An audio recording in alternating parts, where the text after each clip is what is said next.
Question number 2 में हम क्या लिखेंगे कि इसने दिया हुआ है find the distance between the point 0,0 and 36,5। ठीक है, ये दिया हुआ है दो पॉइंट्स, इन दोनों के बीच की डिस्टेंस फाइंड आउट करनी है। इसके साथ साथ उसने एक क्वेश्चन इसमें और ऐड अप कर दिया है, वो है can you find now the distance between the two towns A and B discussed in section 7.2। ठीक है, इसमें जो हमारे बुक में एनसीईआरटी की बुक में एक सेक्शन दिया हुआ है, उसमें 7.2 में एक एग्जांपल दिया हुआ है। ठीक है, तो उसमें ये फिगर बनी हुई है। इस ग्राफ में उसने दो टाउन बता दिए हैं, एक टाउन यहाँ पर है A और एक B है। ठीक है, तो ये चीज उसने दी हुई है और उसने बोला है कि इस सेक्शन में भी जो A और B की डिस्टेंस है वो भी आपको बतानी है। ठीक है, तो यानी कि आपको दो चीजों के आंसर इसमें फाइंड आउट करने हैं। पहले तो ये पॉइंट दिए हुए हैं और दूसरा क्या दिया हुआ है, ये वाला फिगर दिया हुआ है। अब आपको इसमें एक चीज दिखाई देगी कि चाहे तो वो इस फिगर को ऐसे दे दे, चाहे वो ये हमारे पॉइंट्स को दे दे। क्या सिमिलर बात है? तो चलो हम यहाँ पे इसके पॉइंट बना के देखते हैं क्या बैठेंगे। ठीक है, तो आपको समझ में आ जाएगा कि क्वेश्चन जो है वो दोनों ही सेम है। तो देखो बेटा, यहाँ पर जो ए है, ए की लोकेशन क्या है, क्या है लोकेशन इसकी, ये इसके ओरिजिन पर है। ठीक है, ओरिजिन पर है ये।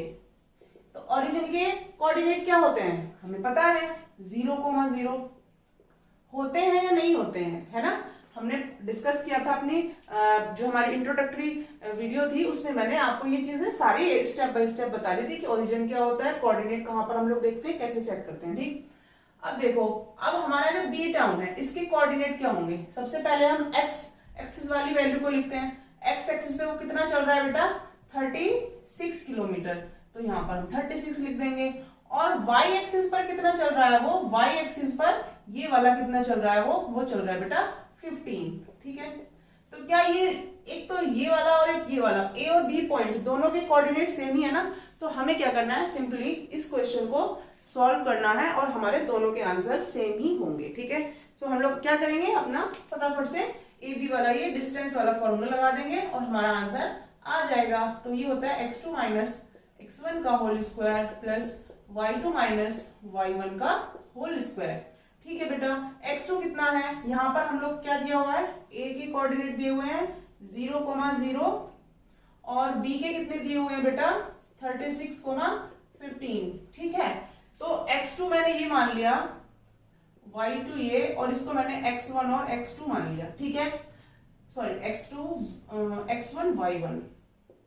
ठीक है, तो x2 क्या है मेरा 36 है, x1 मेरा 0 है। ठीक है, प्लस y2 कितना है 15 है और ये 0 है, दोनों का स्क्वायर और इसका रूट लगा दिया। ठीक, अब बताओ 36 को माइनस 0, 36 में 0 माइनस होंगे तो 36 ही बचेगा और ऐसे ही सिमिलरली 15 भी बचेगा। तो हम इसको इस तरीके से लिख सकते हैं।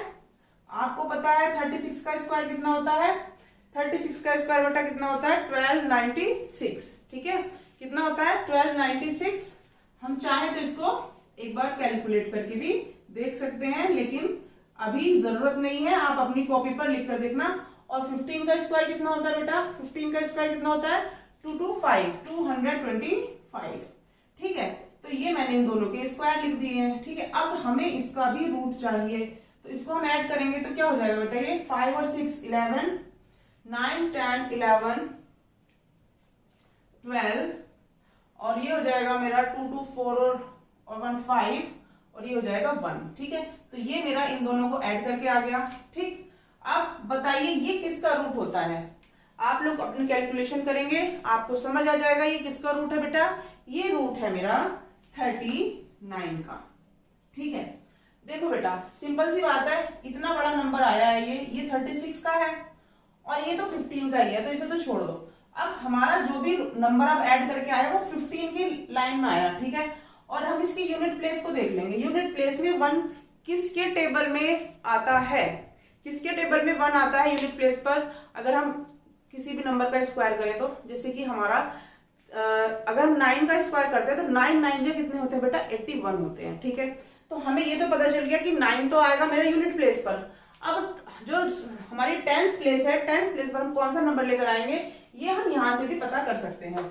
ठीक है, तो ये शॉर्टकट ट्रिक्स होती हैं, हम लोग कैसे फाइंड आउट करते हैं स्क्वायर्स ऑफ एनी नंबर। सो मैंने वहां से लिख दिया है और आप इसे अपनी कैलकुलेशन करके देख सकते हैं। ठीक है बेटा, तो यहाँ पे अगर मैं फर्स्ट पार्ट की बात करूं, क्योंकि यहाँ पर कोई भी हमें क्या नहीं दी हुई है बेटा, इसकी मेजरमेंट नहीं दी हुई है, कोई भी मुझे इसकी लेंथ की यूनिट नहीं दी हुई है, तो मैं इसको सिर्फ ऐसे यूनिट में शो कर दूंगी। ठीक है, इतने यूनिट आ गई हमारी ए से बी के बीच की डिस्टेंस। अब दूसरे क्वेश्चन में उसने हमसे क्या क्वेश्चन किया है कि जो हमारा सेक्शन में डिस्कस था, तो यहाँ पर जो यूनिट दी हुई है बेटा, ये वाली यूनिट जो दी हुई है ये हमारी किलोमीटर में दी हुई है, तो मैं क्या करूंगी, इसी यूनिट को ए बी की वैल्यू कितनी होगी बेटा, 39 किलोमीटर। ठीक है, सिंपल है, इस यूनिट के प्लेस में मैंने किलोमीटर लगा दिया क्योंकि मुझे सेकंड पार्ट का आंसर देना था। ठीक है, तो ये इतना सिंपल सा क्वेश्चन था। अब हम करते हैं क्वेश्चन नंबर 3।